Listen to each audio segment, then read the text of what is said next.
English Fairy Tales. Chapter 7. Nix, Nought, Nothing. There once lived a king and a queen, as many a one has been. They were long married and had no children. But at last a baby boy came to the queen, when the king was away in the far countries. The queen would not christen the boy till the king came back, and she said, "We will just call him Nix Nought Nothing until his father comes home." But it was long before he came home, and the boy had grown a nice little laddie. At length the king was on his way back, but he had a big river to cross, and there was a whirlpool, but he could not get over the water. But a giant came up to him and said, "I'll carry you over." But the king said, "What's your pay?" "Oh, give me Nix Nought Nothing, and I will carry you over the water on my back."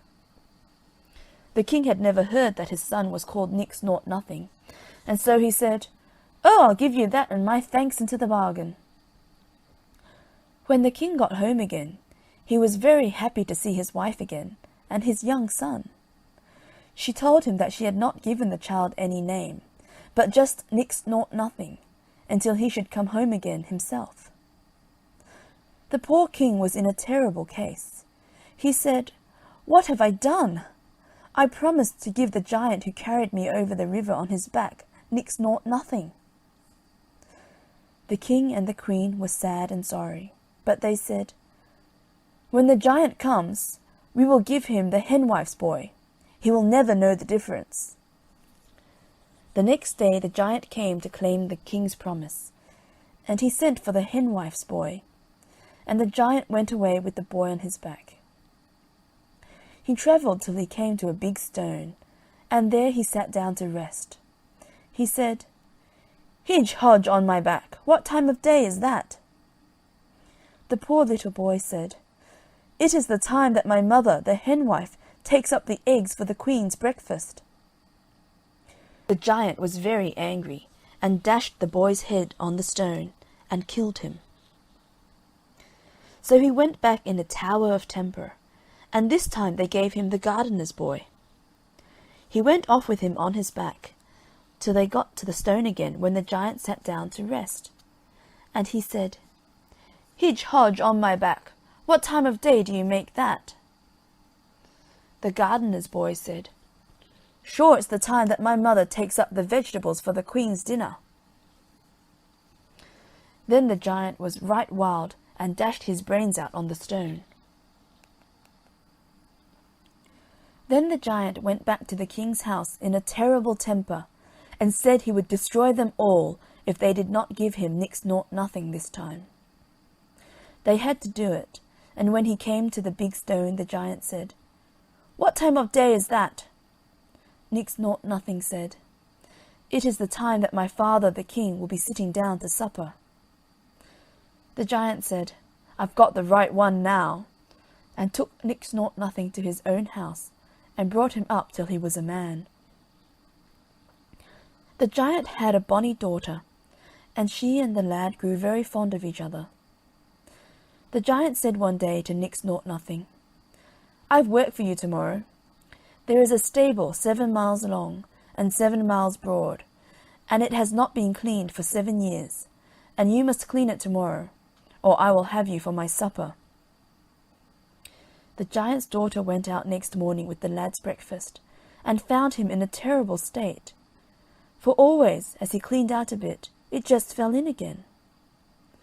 The giant's daughter said she would help him, and she cried all the beasts in the field, and all the fowls of the air, and in a minute they all came, and carried away everything that was in the stable, and made it all clean before the giant came home.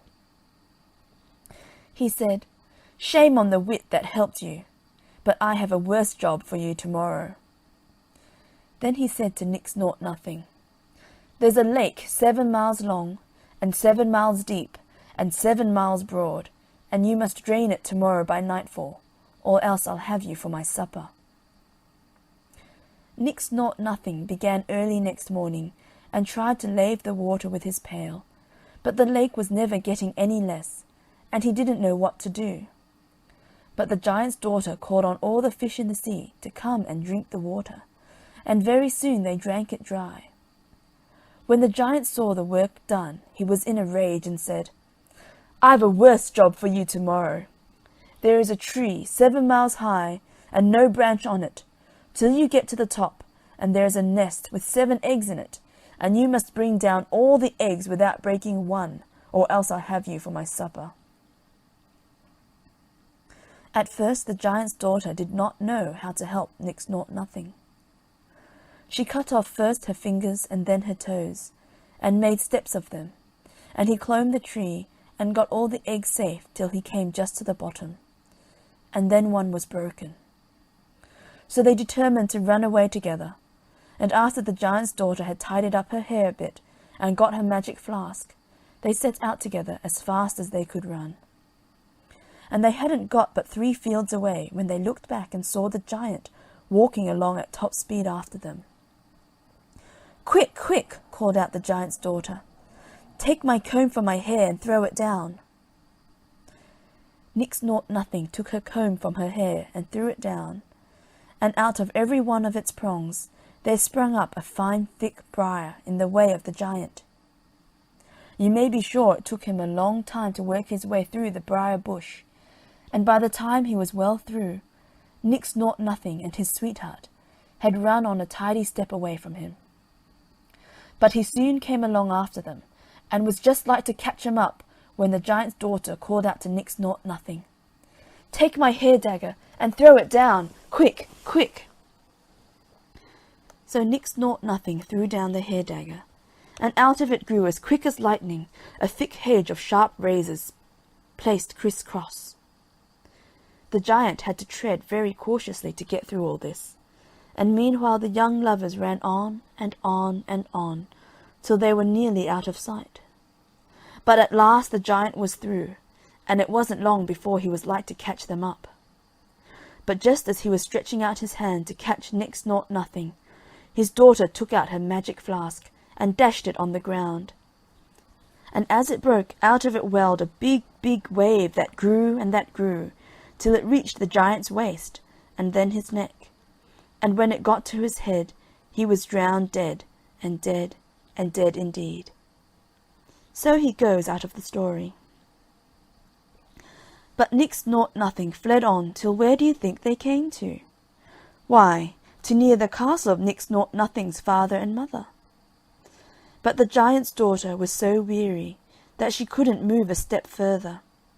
So Nix Nought Nothing told her to wait there while he went and found out a lodging for the night. And he went on towards the lights of the castle, and on the way he came to the cottage of the henwife, whose boy had had his brains dashed out by the giant. Now she knew Nix Nought Nothing in a moment, and hated him because he was the cause of her son's death. So when he asked his way to the castle, she put a spell upon him, and when he got to the castle, no sooner was he let in than he fell down dead asleep upon a bench in the hall.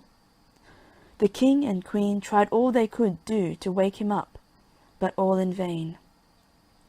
So the king promised that if any lady could wake him up, she should marry him. Meanwhile, the giant's daughter was waiting and waiting for him to come back, and she went up into a tree to watch for him. The gardener's daughter, going to draw water in the well, saw the shadow of the lady in the water, and thought it was herself, and said, "If I'm so bonny, if I'm so brave, why do you send me to draw water?" So she threw down her pail, and went to see if she could wed the sleeping stranger. And she went to the henwife, who taught her an unspelling catch, which would keep Nix Nought Nothing awake as long as the gardener's daughter liked. So she went up to the castle and sang her catch, and Nix Nought Nothing was wakened for a bit, and they promised to wed him to the gardener's daughter. Meanwhile, the gardener went down to draw water from the well, and saw the shadow of the lady in the water. So he looks up and finds her, and he brought the lady from the tree, and led her into his house.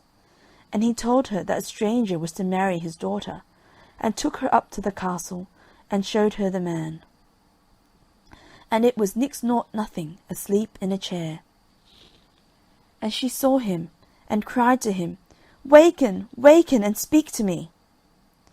But he would not waken, and soon she cried, "I cleaned the stable, I laved the lake, and I clomb the tree, and all for the love of thee, and thou wilt not waken and speak to me."